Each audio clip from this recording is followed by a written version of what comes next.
আসসালামু আলাইকুম বন্ধুরা, কেমন আছো সবাই? চলে আসলাম নতুন একটি ভিডিও নিয়ে। আজকের বিষয় হলো কিভাবে সুন্দর একটি গ্রামের দৃশ্য আঁকব। তাহলে চলো দেরি না করে শুরু করি। প্রথমেই আমরা একটি বাড়ি আঁকব।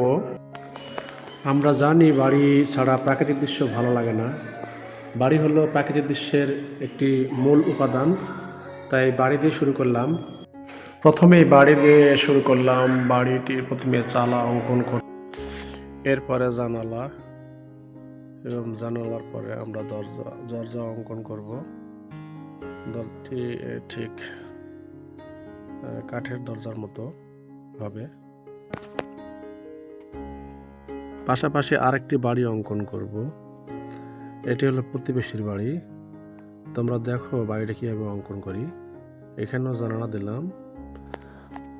তারপরে আমরা আরেকটু দূরে আরেকটি বাড়ি অঙ্কন করব।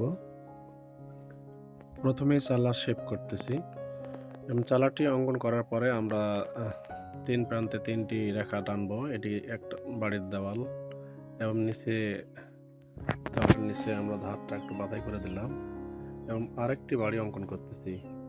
এটিও এই বাড়ির প্রতিবেশী হিসেবেই বোঝানো। তারপর জানালাটি দুইটি বাড়ি করলাম। করার পরে আবার এখানে দরজাটি সেম আগের মতোই হবে, কাঠের দরজার মতো। তোমরা চাইলে এভাবে করতে পারো, আবার অন্যভাবে করতে পারো। এরপরে আড়ি করে আমরা দুইটি নারিকেল গাছ অঙ্কন করব। নারিকেল গাছের পাতাগুলোর অঙ্কন করতেছি, এবং নারিকেল গাছের মধ্যে নারিকেল আছে দেখানো হয়েছে। তোমরা জানো যে নারিকেল গাছের পাতাগুলো অনেক সুন্দর হয়। বাতাসে যখন পাতাগুলো দোল খায় তখন অনেক সুন্দর লাগে এবং এলোমেলো হয়ে যায়। আর নারিকেল পাতা দিয়ে অনেক কিছুই তৈরি হয়। এরপর আরেকটি নারিকেল গাছ অঙ্কন করব। দেখো, তোমরা লক্ষ্য করো, এই গাছটি ঠিক আড়াআড়ি করে দেওয়া হয়েছে। এখানেও নারিকেল দিলাম, এবং নারিকেল দেওয়ার পরে পাতা শেপ তৈরি করলাম। পাতাগুলো আবার ঝিরিঝিরি করে দিতে হবে। ভালো লাগে নারিকেল গাছ, প্রকৃতির মাঝে এক অপরূপ সৃষ্টি, মহান আল্লাহ তাআলার এক দান।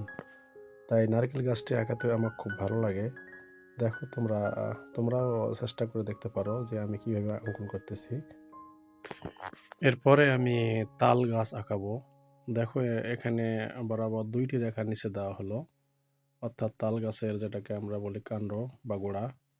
তারপর পাতার জন্য আমরা মোটামুটি 5 থেকে 7টির মতো পাতা দেব। তাল গাছের পাতাগুলো নারকেল গাছ পাতা থেকে একটু মোটা হয়, তাই এটা একটু মোটা করা হলো। আমরা পাশের যে বাড়িগুলো আছে তার পাশেও একটি তাল গাছ আঁকবো।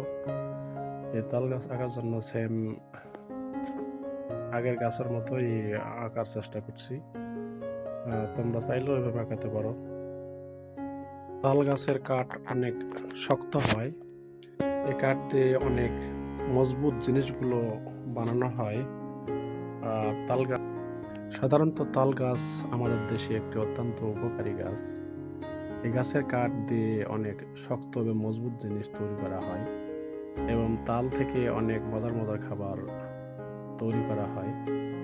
আর তাল গাছ আমাদের আরেকটি উপকার করে, যেটি আমাদের না বললে নয়, সেটি হলো বর্ষা মৌসুমে যে বিদ্যুৎ বা বিজলি চমকায়, সেই বিজলির অধিকাংশ বিজলি সেই তাল গাছে পড়ে। এরপর রাস্তাটিকে ঠিক সেই প্রান্ত সীমায় পৌঁছে দিলাম। তারপর বাড়ির সামনে আমরা একটি টেবিল অঙ্কন করব। দেখো, আমরা এক্স থেকে কিভাবে টেবিল অঙ্কন করি। তারপর টেবিলের পাশে চেয়ার অঙ্কন করব। চেয়ারটা খুব সহজে অঙ্কন করলাম, তোমরা শুধু কৌশলগুলো দেখো। তারপর একটি চেয়ার অঙ্কন করব। এই চেয়ারটি সেম চেয়ারের মতোই করার চেষ্টা করা হয়েছে। পরে পাশে আরেকটি চেয়ার অঙ্কন করব।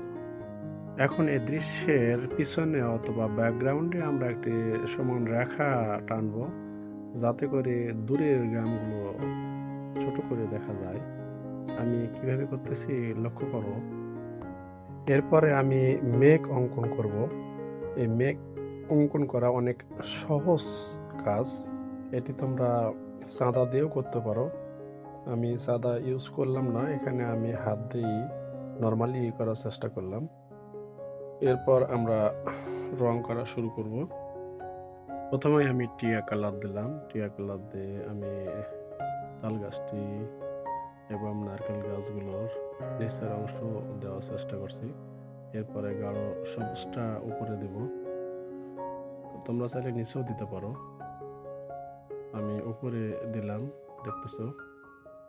তারপরে আমি এই গাঢ় সবুজটা আবার দূরের যে গ্রামের অংশগুলো দেখা যাচ্ছে সেখানে দেওয়ার চেষ্টা করছি।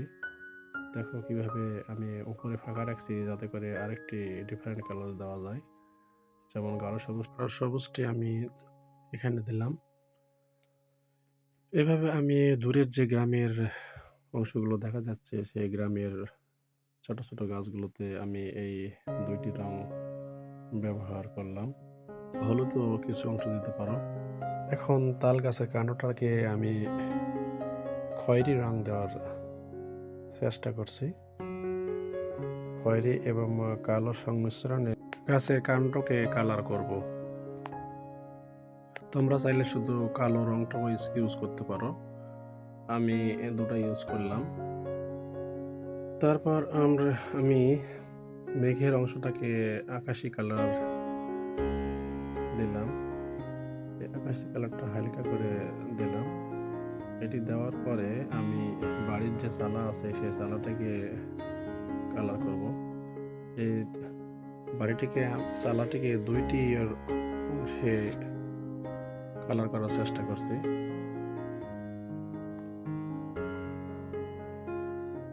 বাড়ির চালাকে বেশি গাঢ় দেখানোর জন্য আমি ব্রাশ পেন ইউজ করছি। এই ব্রাশ পেন ইউজ করলে বাড়ির চালা বা সূর্য বা অন্যান্য যেগুলো গুরুত্বপূর্ণ সেগুলো অনেক ভালো লাগে, দূর থেকে উজ্জ্বল মনে হয়। তারপর আমি চেয়ার, টেবিল এবং জানালা ও দরজাকে হলুদ রং দিলাম। পাশের বাড়িগুলোর জানলা এবং দরজাগুলোকেও হলুদ রং দিলাম। কোনাগুলোকেও হলুদ রং দিলাম। এখানে আমরা পরপর 4টি বাড়ির কোনাকে হলুদ রং দিলাম। দেওয়ার পরে আমরা মেঘগুলোকে আরো বড় অথবা মোটা করার জন্য ব্রাশ পেন ইউজ করছি। এখানে কালার নিয়েছি আকাশি কালারের ব্রাশ পেন। যদি একটু বোল্ড করা হয় তাহলে দূর থেকে দেখতে অনেক সহজ এবং সুন্দর লাগে। এখন অয়েল পেস্ট পেন্সিল দিয়ে সামনের অংশটিকে সবুজ রং করার চেষ্টা করছি। তোমরা দেখো আমি কিভাবে রংটি করতেছি।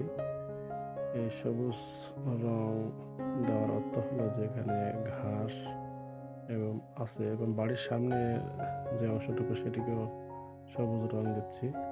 মাঝে মধ্যে ফাঁকা রাখতেছি। রাস্তাটিকে এখনো রং কালার করা হয়নি। তোমরা দেখো কত সহজেই অয়েল পেস্ট পেন্সিল দিয়ে খুব সুন্দর করে হচ্ছে। এখানে হলুদ রঙও ব্যবহার করলাম যাতে করে দূর থেকে একটা ডিফারেন্ট ভিউ আসে। এখন রাস্তাটিকে ঠিক হালকা করে কালার পেন্সিল দিয়ে রং করতেছি যাতে করে হালকা করে মাটির মতো দেখা যায়। আর আবার আমি উপরে আকাশের যে কালার বা মেঘের উপরের অংশটিকে আর একটু গাঢ় করার জন্য রং দিচ্ছি। তোমরা চাইলে এভাবেও দিতে পারো। এরপরে বাড়ির পিছনে যে ফসলের জমি দেখা যাচ্ছে সেই ফসলের জমিগুলোকে হালকা করে সবুজ রং দিলাম। এরপর বাড়ির দেওয়ালগুলোকে আমি রং করতেছি। পাশাপাশি আরেকটি বাড়িকে রং করতেছি। দুইটি বাড়ি দুইটি রং করব যাতে করে একটু ডিফারেন্ট দেখা যায়, কালারগুলো যেন এক না হয়ে যায় সেটি চেষ্টা করছি। সর্বোপরি কেমন লাগলো বন্ধুরা আমার এই অঙ্কনটি? যদি ভালো লেগে থাকে অবশ্যই লাইক, কমেন্ট, শেয়ার এবং সাবস্ক্রাইব করবে। আবার দেখা হবে অন্য কোনো ভিডিওতে ইনশাআল্লাহ।